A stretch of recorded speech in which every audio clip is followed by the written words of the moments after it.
Welcome back to the North Shore of Oahu. This is stop number 1. Levan's Triple Crown of Surfing. The Hawaiian Pro rolls on. There's Skip McCullough representing La Jolla, California, coming through with a big win in that last round 1, heat 12. Chris Cote here with Ross Williams. We've got a big heat coming up, round 1, heat 13. As we roll through, none of these heats are getting any easier. In fact, they're just getting harder and harder as we get deeper into this round. Portugal, I would say, is one of them that if you can stand out in Portugal, you're going to do well over here on the North Shore. West Oz, of course. We've seen surfers from Indonesia getting through heat, so anywhere with big, powerful waves is going to gear you up, but there really is nowhere like the North Shore of Oahu, where we see M.Fernandez. We're representing Brazil. A couple quick snaps through from the outside to the inside, so with every heat, the scale is reset. The judges, they wipe the slate clean, like we're seeing similar conditions as we saw from the beginning of this event. So potentially one big maneuver will get you that big score, or utilizing the entire wave from beginning to end. Let's quick look at O.Massin from the big island of Hawaii. Indo, and surfing the 1000s, 1500s, and try and get barreled and get some points that way. That's how I wound up here, you know? Yeah, I don't know. I'm not really thinking about that too much. While he's doing them, and that puts him in a danger man role. If you can have fun and win heats, you're going to be in a good position to advance deep into this field. Now we see J.Robinson, not so much fun, fighting against that wave from the beginning all the way to the end, goes down on his final maneuver. So J.Robinson needs to get things together as we see these big scores starting to come through. Some of the heaviest waves on the planet, like the Box in Western Australia, where he is so comfortable in treacherous waves. And he's also got this nice clean style, kind of reminiscent of a Bruce Irons, kind of, you know, he's got his arms low to his side, you know, knock-kneed stance, and basically known for his barrel prowess. But give him a ramp and he'll take to the sky, and hopefully we'll see that from J.Robinson. Here we go, O.Massin on his backhand. You see kind of just fighting against the wind here. And nice snap there, but just getting a little caught behind that wave, blown out the back. So you're going against the grain. Day 1, round 1, we're into heat 13. We've already seen some upsets, some big wins, and some sad losses for surfers who wait all year to compete here at the Triple Crown. Waves and wiggle around, have a really good sparky short board. And a good attitude. Good attitude. You have to go out there knowing that everybody's in the same position, trying to fight for these waves. This is O.Massin. Now he's got some spark, a strong finish there, and even that little look back, you just saw the intent. To surfing these waves well is speed and drive. Watch the drive that the Tahitian gets out of this snap right here. You mentioned that little look back, you know, so just that extra drive. Snap, look back, let the judges know you mean business. This is your leader, M.Fernandez. QS grinder to the tee. And he does not waste time, he does not waste opportunities. He fights his way through the inside.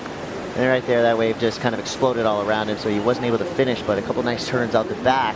Those lefts tend to do that, where it'll go flat out to sea, and all of a sudden it'll kind of dump. So very tricky to time it right. You can see Jack getting a little hung up. Let's see if we can see what went wrong here for Marco, and just hit it a little late there. To get the ball rolling, and I have high expectations. I really want to see J.Robinson blow up in this heat. You know, we know how good he is in serious ways, but you know, he's no slouch in the small stuff. And here he goes. Your wish is his command. Here we go. Another snap for J.Robinson coming around this big section. Goes for the snap float combo. A little indecisive on that turn, but he made full use of the section. So 3-turn combination for J.Robinson.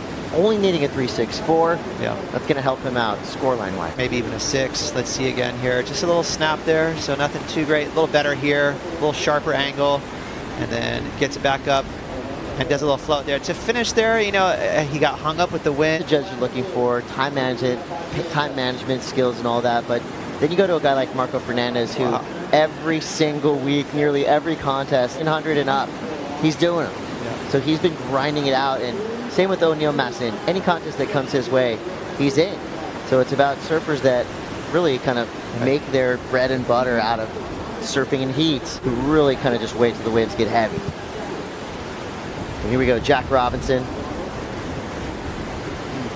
So you saw right there, the wave selection just came into, it looked like that wave had something on it from the takeoff, but it kind of went away quickly. How good he is, and how dominant he is in the best waves in the world, and waves like you're seeing right now. Yeah, you know, M.Fernandez, doesn't really have that option. We're going to actually pay to watch him on video. His skill set lies in just blasting his way through these heats, and he does it very well. One of the better humans on the planet to coach you right there, Pete Durbridge, with so much knowledge. As we see Jack Robinson now coming around this section. Nice snap to finish there. Jack Robinson looked at him like, well, somebody's got to fill his place on tour as a guy with really great style, all the maneuvers and turns. And I'd say Jack Robinson could be the guy to do that with surfing like that.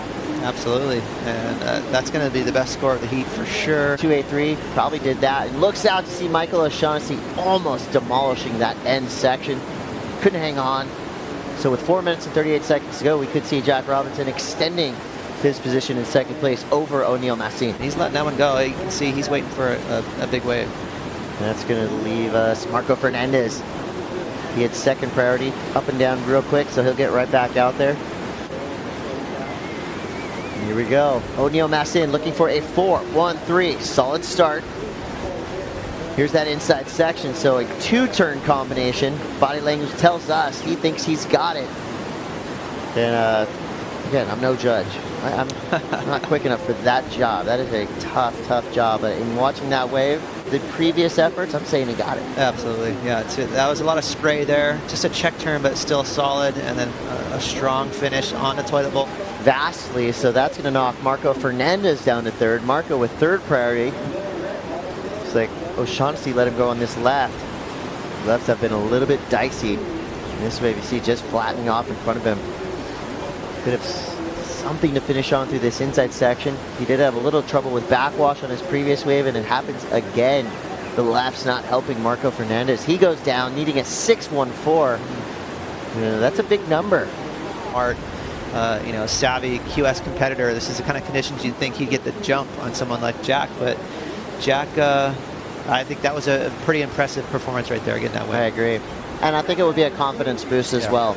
So getting the win, Jack Robinson from Western Australia, followed by O.Massin from Tahiti.